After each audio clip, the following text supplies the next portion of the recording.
Vice President Kamala Harris is starting to lay out her game plan against Donald Trump. Speaking in Milwaukee, Harris told voters the November election will be a, quote, choice between freedom and chaos. The trip comes as Harris is getting more support from powerful allies back in Washington. Laura Barone-Lopez has more. In Milwaukee today, Vice President Kamala Harris hit the ground running. Good afternoon, Wisconsin! And got the crowd going. Her first campaign rally of the 2024 race in a key battleground state, wasting no time after being thrust into the limelight as the de facto Democratic nominee. I will spend the coming weeks continuing to unite our party so that we are ready to win in November. Harris has secured enough delegate support to win the nomination. A blitz of big-name meetings among state delegations, including her home state of California, brought her over the threshold, barely a day after President Biden dropped out of the race on Sunday. A surge in campaign organizing has broken records. As of this morning, the Harris campaign raised more than $100 million from 1.1 million donors since Sunday afternoon. More than 62% of them were first-time donors, according to the campaign. And 58,000 people signed up to volunteer. That's more than 100 times an average day for the campaign. We just had the best 24 hours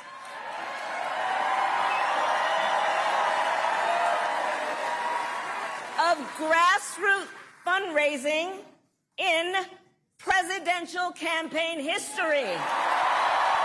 And Democrats like her chances. In the latest PBS News, NPR, and Marist poll, a statistical tie, with Harris trailing the Republican nominee, Donald Trump, by just 1 point. Meanwhile, President Biden returned to the White House today after isolating in Rehoboth Beach, Delaware, with COVID-19. His withdrawal from the race over the weekend followed weeks of immense pressure from inside his own party. Now, among many Democrats, a sense of relief as the endorsements for Harris continue to pile up. We are here today to throw our support behind Vice President Kamala Harris. Today, Senate Majority Leader Chuck Schumer and House Minority Leader Hakeem Jeffries joined in backing her nomination. We're going to hold the Senate. We're going to win the House. We're going to elect Kamala Harris as our next president in November. Notably, Senator Bernie Sanders, a leading progressive voice, stopped short of a full-out endorsement, calling on Harris to outline more of her policies. If she is prepared to campaign around an agenda that speaks to the needs of the working class of this country, she's going to win this election and win it big, in my view. On a press call today, the Republican nominee, Trump, took new aim at Harris's record. If she becomes president, Kamala Harris will make the invasion exponentially worse. And just like she did with San Francisco, just like she did with the border, our whole country will be permanently destroyed. He also said he's willing to debate Harris more than once. And I think if you're the Democrat nominee or the Republican nominee, you really have an obligation to debate. So I think it's very important. Meanwhile, Harris has her eyes on possible running mates to join her on the ticket. Well, I'm going to keep any of the details of that call personal, but what she did is she called and asked for my support, and I willingly gave it. Among the potential names, Kentucky Governor Andy Beshear and Illinois Governor J.B. Pritzker, both of whom are being considered for the job. Look, I love being the governor of the state of Illinois, and I've been out on the campaign trail fighting hard for Democrats to win. I'm going to continue to do that, and I'm very interested in making sure that Kamala Harris becomes the next president of the United States. High-stakes decisions for the Harris team to make in a race completely turned on its head.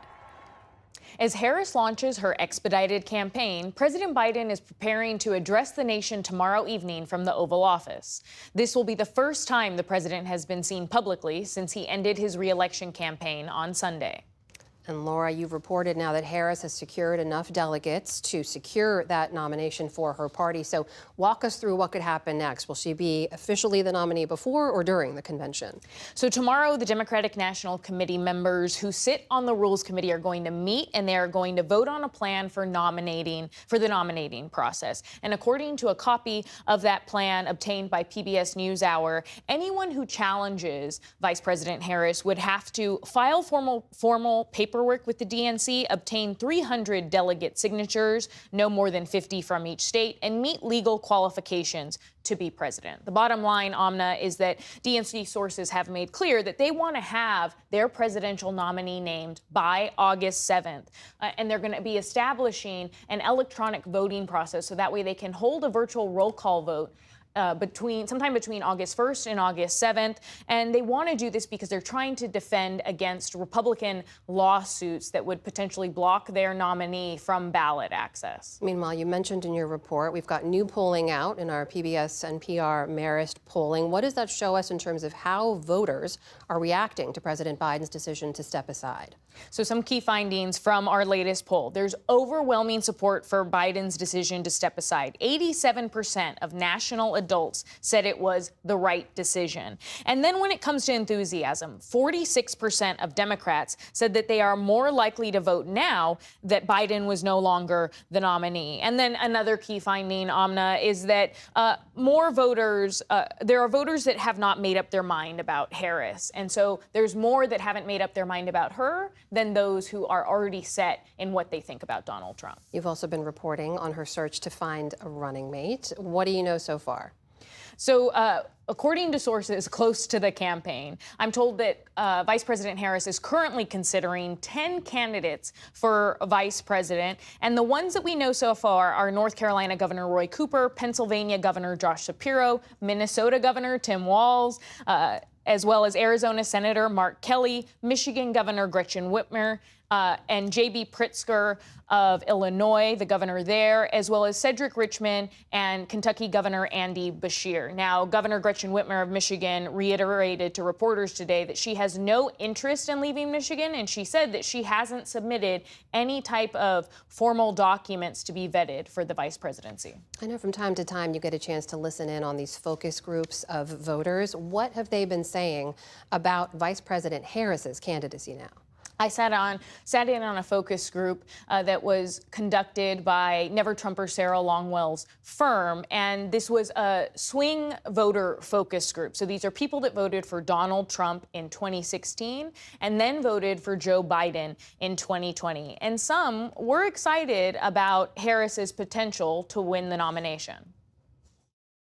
I just feel like it'll be like a breath of fresh air. I feel like it'll be like a new beginning instead of feeling like you're watching a rerun because Trump has already been in office. So I feel like Harris would definitely bring a new kind of like dynamic to her ideas where she wants to take the world, in the next 4 years. So, I think it's a good decision. That's Kirby from Georgia, and a number of the voters in the focus group said that they were excited about the idea of her going head-to-head with Donald Trump. There was one voter, Sumath from Georgia, said that he wasn't necessarily happy with Kamala Harris as an option and that he is likely to reluctantly go back to Donald Trump. 4 years she's been in the White House.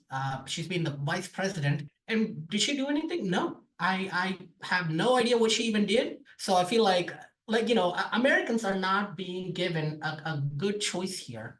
Like we're just being given the breadcrumbs out of both choices.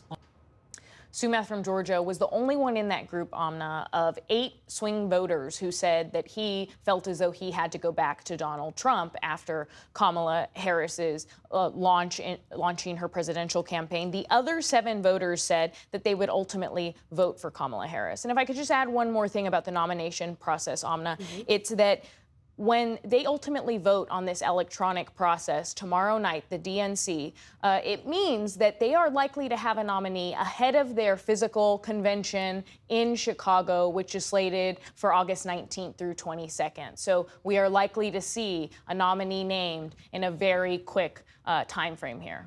That is our White House correspondent, Laura Barone Lopez, reporting. Laura, thank you. Thank you.